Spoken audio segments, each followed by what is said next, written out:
Rooted in resilience, inspired by nature, powered by movement. The podcasts where healing meets empowerment. Let's rise and thrive together. And now, here are your hosts, Scott and Melissa.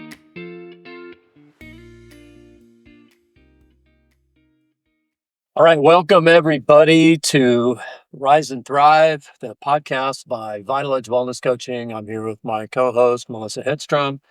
And today we are focusing on morning rituals. What is your morning ritual? How do you start your day? How do you get it off to the right start? Or do you? Well, today we're going to dive into that. We're going to talk about ways that we get our morning started, which has taken a lot of effort, practice over many years. And we're going to talk about the science behind it and why it's important for you to start your day on the right foot and in the right frame of mind and embedding your heart and soul into the beginning of your day. And so first, Melissa's going to lead us through a little breathing exercise to ground ourselves and get us settled in. And then we'll start talking about morning rituals. So welcome everyone. So take a moment wherever you're at. If you are driving a car or on a piece of exercise equipment, please do not close your eyes. If you have access to do so, you can close your eyes. Comfortable seat, please. Let's just take a nice deep breath. Let it out.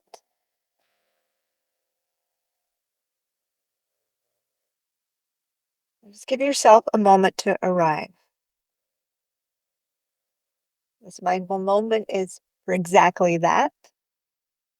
You're often busy, multitasking, doing many things. And even if you are a little bit multitasking right now, you still can access that presence by being here right now and nowhere else. Relax your jaw and soften your tongue.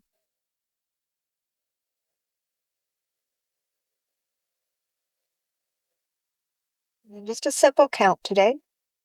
I'd like you to inhale to the count of 4. You can just say this quietly in your mind.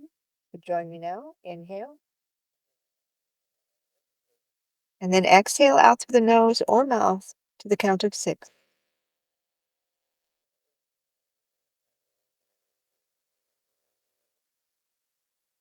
2 more times at your own pace.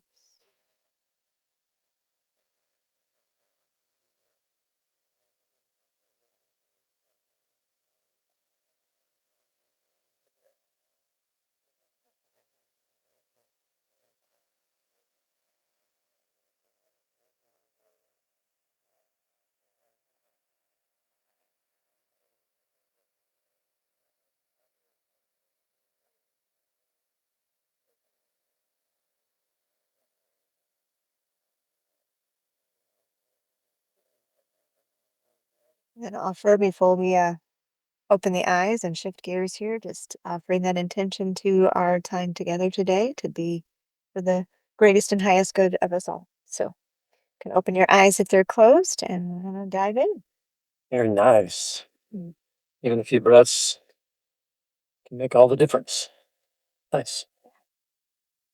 So we're going to jump into, as Scott mentioned, a little bit of the foundation of science. We won't get too sciencey on you here today, but just giving a foundational of why, first of all, why we chose this topic to be one of our first episodes.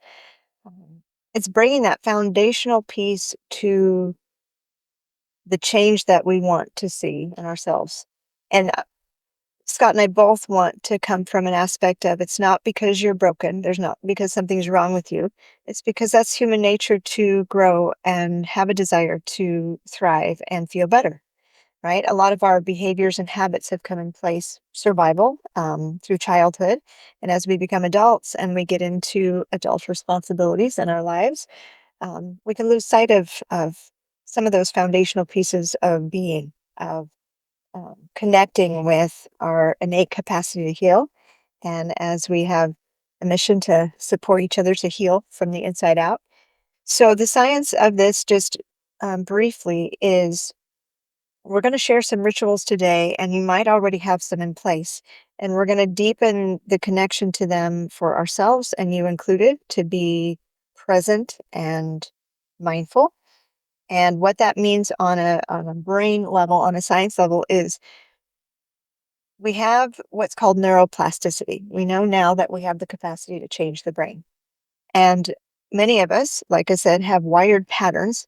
There's a famous quote that says, "What fires together, wires together."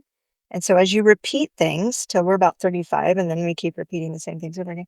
So you start to say, okay, I want to change something. And it takes a lot of effort. But that's what we're here to help you to do. And when we rewire these patterns, we're also helping the brain come out of what's called the fight or flight. Many are familiar with hearing that.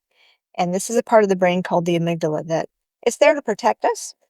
And it has often, for many of us, gone into overdrive and has stayed in overdrive. And we've all heard a chronic state. So these practices literally help the brain to shift into a more what's called a parasympathetic state, where that's where healing and digestion happen. That's where your body, a different part of the brain is activated. So we go into what's called the neocortex, or what I like to call the wise mind. And we're able to think more rationally. We're able to think about the next positive behavioral or actionable step that we want to take. When we're in fight or flight or we're stressed, we don't have access to that. And so we knew and we felt as we discussed this that that would be a foundational piece to supporting each of us in this path of rising and thriving and tapping into that innate capacity to heal and um, really create what will lead to all of the other things we desire, right? We fall into the trap of, I know I should do this and I should take, and we're going to let go of all that. We're going to let go of the shame and the feeling of failure and knowing that as we try, we're growing. Each time you make an effort to make one of these changes, you're supporting your brain with new pathways. And we're going to support you in the how. And today, like I mentioned, we're going to talk about some tools and rituals that you can walk away with, as well as support the ones that you're already doing with that deeper intention mindfulness to really firm up those wires and then lead us to the next steps. I think it's important too to not overthink this today, to just hear the science behind it. You don't have to take that science and bring it to your morning ritual, but you need to know what the effects are of these very subtle and simple changes. And I'd like to throw in that the mornings do matter. We're a part of nature. That's why when the sun comes up, we also start to arise, most of us that don't work different shifts. That's why it's so hard for so many people to work overnight. It's because it's against our circadian rhythm. So the morning time really does have an impact based on a natural state of being. That's why the birds come out in the morning. It's why you can tell when it's going to be a sunny day because the birds are letting you know the weather's going to be different. And we're just tapping into a lot of that natural way, Right. Reconnecting us to reconnecting right. us. So, with that said, we wanted to tap in. I wanted to ask the question first and foremost to get you to hang out with this is what are you currently doing in your morning? And Scott and I are going to share what we're doing and how we got there. And know that it isn't, it's not always perfect as we would like, and it's always a work in progress. And that's what I love about teaching and coaching and supporting you all and ourselves in this way, because every time we talk about it, I learn and grow from it. I reiterate my own behaviors and be like, okay, that's why I do this. I know it motivates me and inspires me, and that's what we hope to do for you. So think about what you're doing as we share, and then we'll go dive into a couple of those tools that you can um, anchor in and not just think that you should do these, but we're going to give you the skills to attach it. One of the things that, as I was mentioning about the brain, is we have to think about what we're already doing. And that's why I'm having you do that right now so that we can start. Maybe you want to try some of these new things or offer yourself some of these new patterns. We can attach it to some of the things you're already doing. This is called habit stacking. And this will help you in weaving in some of these behaviors. So, very easily, actually. So, with that, think about what you're doing. And I'm going to ask Scott to share a little bit about like what's his morning like. And then I'll Yeah. follow suit. Well, I'm a morning person. I absolutely love mornings. And um, I know through the seasons of my life, I haven't always been that. I used to be a really late night person, especially back in my early days when I worked in the restaurant business, and I'd be up till 3:30 in the morning. Can't even imagine that now because I'm getting up at 5 or 5:30 in the morning. And so I really enjoy waking up and just being for a few moments, just focused on my eyes opening and breathing and kind of slowly taking in the light of the room. Um, and then I like to get my feet on the floor and pause again for a brief moment before I make my way into my bathroom to get dressed, not fully dressed, but into some clothes so that I can do my morning routine. And I head down to get my lemon water, and I have to fight the urge to grab my phone, and it's a real problem. I'm not always successful at it. I tend to want to grab it. I keep mine on the charger in my bathroom, away from my bed, and so it's right there.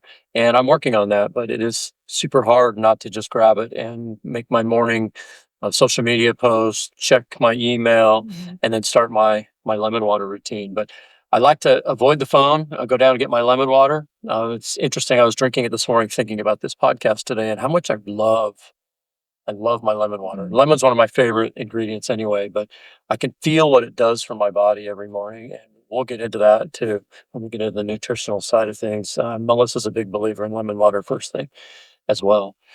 After I have my lemon water, I fire up my cup of coffee and I get ready to take my dog to a nearby state park. I try to get there every day, rain or shine.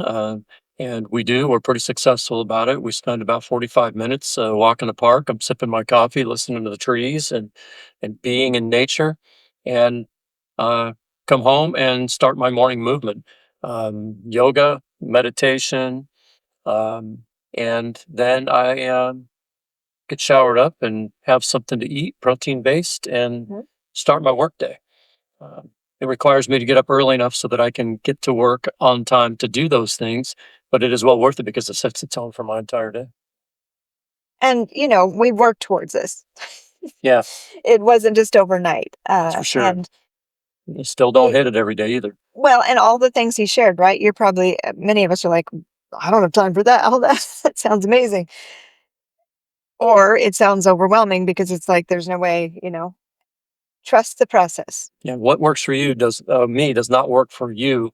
We're going to give you 4 points to think about today by the end of Mhm. the podcast, so it doesn't have to be all of those Right. things. Melissa said it. This has been happening over many, many years for me, and it is sort of finally sort of where I want it.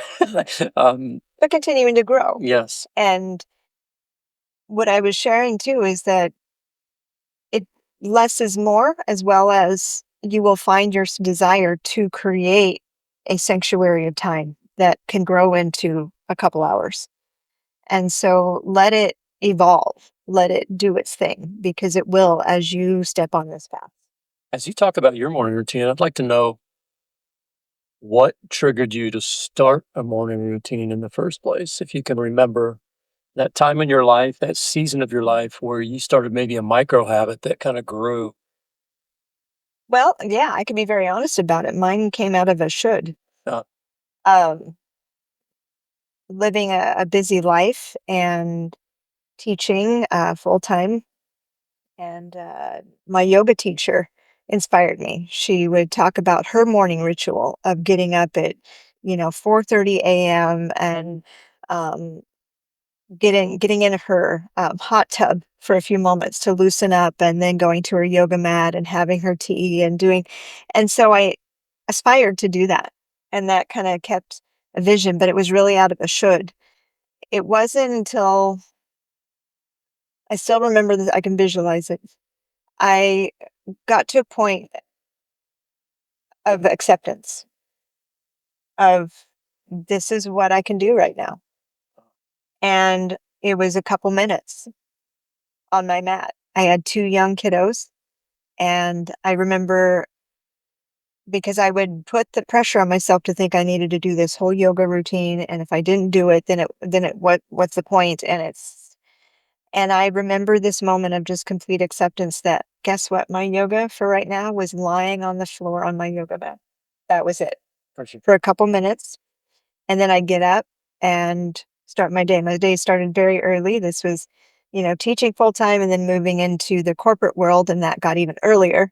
So it became, between exhaustion and desire to do it, and then acceptance. And what I watched is what birthed from that acceptance was trusting the process and letting it grow into what I have today, which I think it allows, both Scott and I have talked about this, the more we have this practice, it allows us to be okay when we don't get our whole practice. It allows it to be okay when maybe you just have the few moments to go out in the trees, or maybe you had to bypass that and go to your mat for a few moments because of a earlier meeting that morning or whatever. We become more flexible, more resilient. More resilient, rooted in resilience. Yeah. Yes. So my practice now is, getting up. Similar is having a moment. New habit that I've started is when my feet touch the ground is trying to set the tone for my day, and I have a little voice in my head that says, "It's going to be a great day. It's going to be a great Going to be a great day." And then I get up, and it's usually, I'm following a big golden retriever down the hallway to take her outside. And depending on that moment, we're going to talk about a nature moment. And this is part of my practice. My practice changes through the seasons. So right now it's still kind of wintry, rainy. Transitioning though, because I already got my basket ready by the back door. Because soon my practice will go outside in the mornings when the weather starts to get a little bit more supportive. But if I do have a moment to step outside and put my feet in the grass, I love to do that while Bailey's going to the bathroom, doing her thing. Come back in. Bailey's the golden retriever. Yes. And feed her, and then I'm fixing my lemon water, and simultaneously I am fixing a cup of coffee. And I get those ready. I'm sipping my lemon water, and then I make my way to my yoga space. And depending on my time that morning, I get either a few moments of stretching along with meditation. And I always desire a longer little stint of sitting if I can get it, but sometimes that happens, little moments, and then I get up and begin the day. So from my mat. Nice. And that's my ritual. You mentioned how you started your yoga practice with sometimes just a moment laying on your mat. I started meditating many years ago before I did yoga. And so many people start yoga and then they discover meditation, but I kind of did the other way.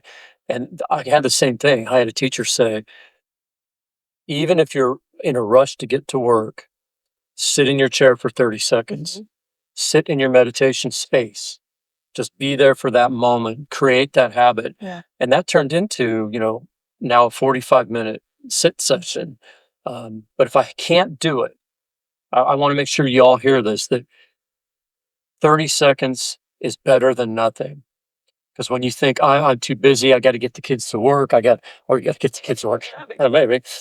Yeah, sometimes that is true. I got to get to work and I got to get the kids to school. I don't have time for that.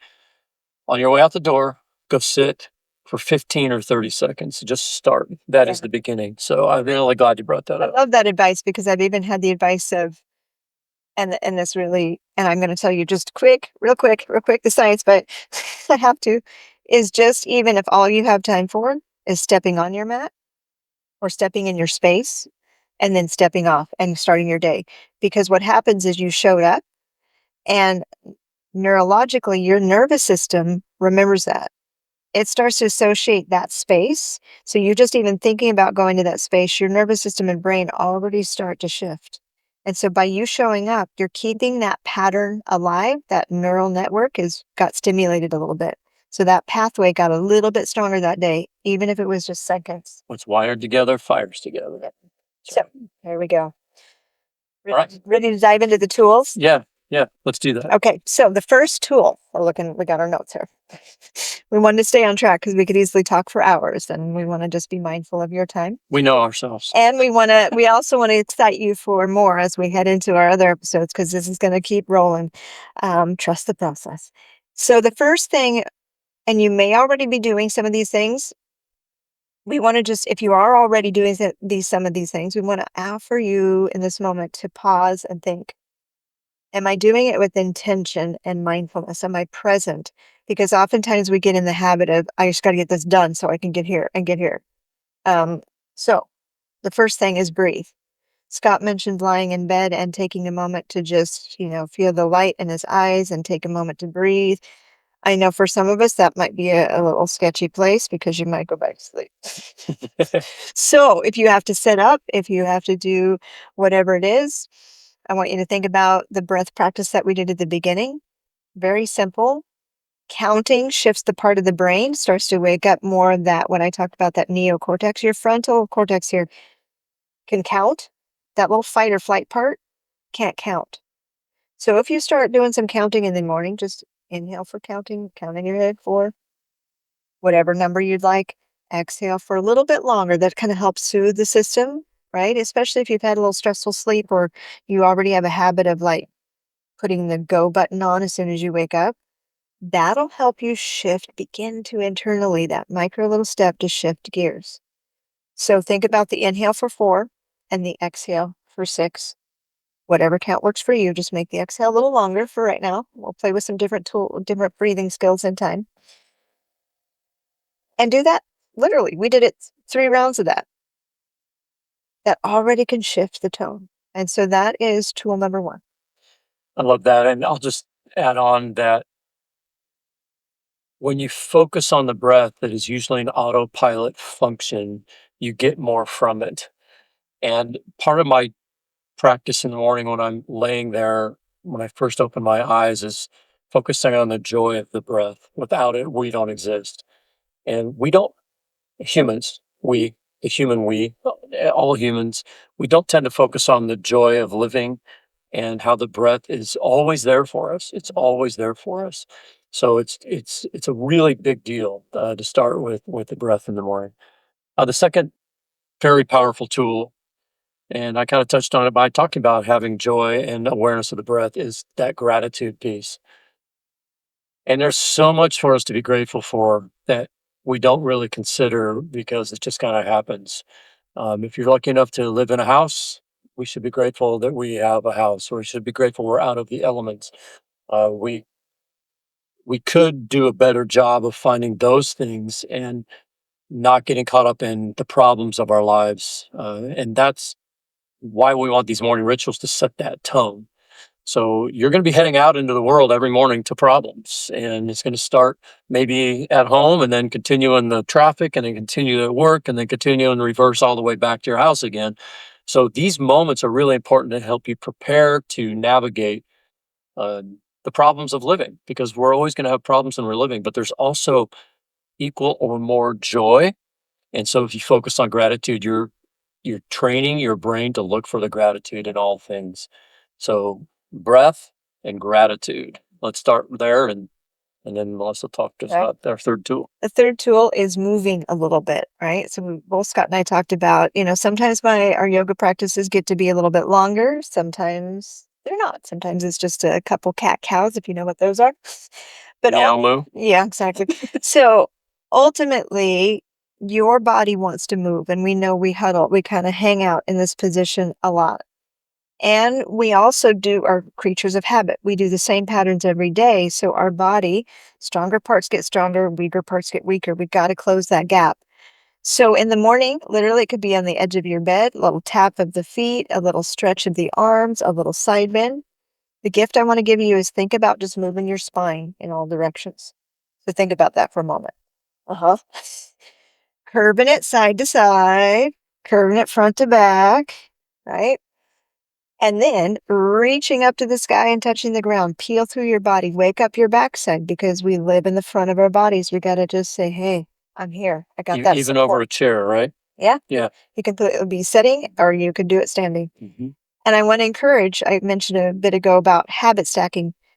If you're not currently doing a couple moments of movement, you're just kind of getting up, putting clothes on, going to work, right? Doing that whole pause and attach it to something you're already doing. Like if you're waiting for the coffee, right? Get your hot pot. That's why I have hot pot. So you're waiting for that to boil. You could be standing there in the kitchen, just side bend, do that, right? That could be an easy attachment, just an example there. So couple moments of movement. And that leads us to the last one. Yeah, we're both fans of getting outside in the mornings if at all possible. I'm a little more weatherproof than Melissa. I'm not doing yoga on my deck yet, but we Well, both. we have a nice covered. Yeah, you do have a covered deck. Mine is not covered. But I really am a firm believer of the power of nature and the healing of nature. And in future episodes, you'll hear us talk a lot about nature and grounding in the moments of nature, getting your feet on the earth. We're electrical beings. And when we're in shoes all the time and we're not having our feet on the earth, if you're having a stressful day, go stand in the grass for 10 minutes. It'll change everything about your stress. It'll help you feel better. So I'm going to encourage you to try to get outside. Take your lemon water and stand on the porch and listen to the wind, the rain. Or let your dog pee. Yeah, or let your dog pee. Well, or you're trying to make sure there's no raccoons or skunks in the backyard first before you let her out. So that's nature. That's all nature. We all live together nicely. Right. And if you can't do that, if you're living in a city environment, use the sky. Or on your commute to work, be sure you notice the trees. We all come from nature, and there's a soothing kind of motherly feelings about reconnecting back into nature. So I encourage you to find a way to do that in the morning. And if you're indoors, plants work well too. Yeah. Our plants, that's why we have plants here. They provide calm and soothing. So I know some of you say, "Oh, I have a black thumb."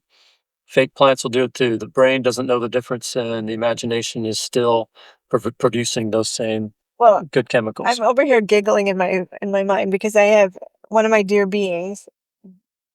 This is part of what I teach and share and coach with my clients, as you do. And I still remember getting a picture of one of my clients. She had her daughter take a picture of her standing out in the grass in her bathrobe.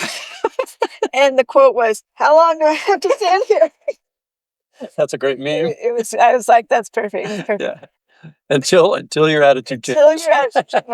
But you'll feel it. And, I kid you not, I have gone out in the rain, out of my covered porch, stepped on the grass, make sure the grass is clear of dog stuff. But I have this one spot and I stand, and I've even done it when we've had snow. Yeah. Oh, yeah. And way back when we had a lot of snow, a couple years, how many years ago, I went out there. And it was so refreshing. Just you put your feet in the snow barefoot, yes. And you'll find yourself again, like I said, trust the process. You'll crave it more as you reconnect. And this is, like I said, that's why we decided to begin with the morning rituals, because there's this sacred time in the morning and we can access that change we want.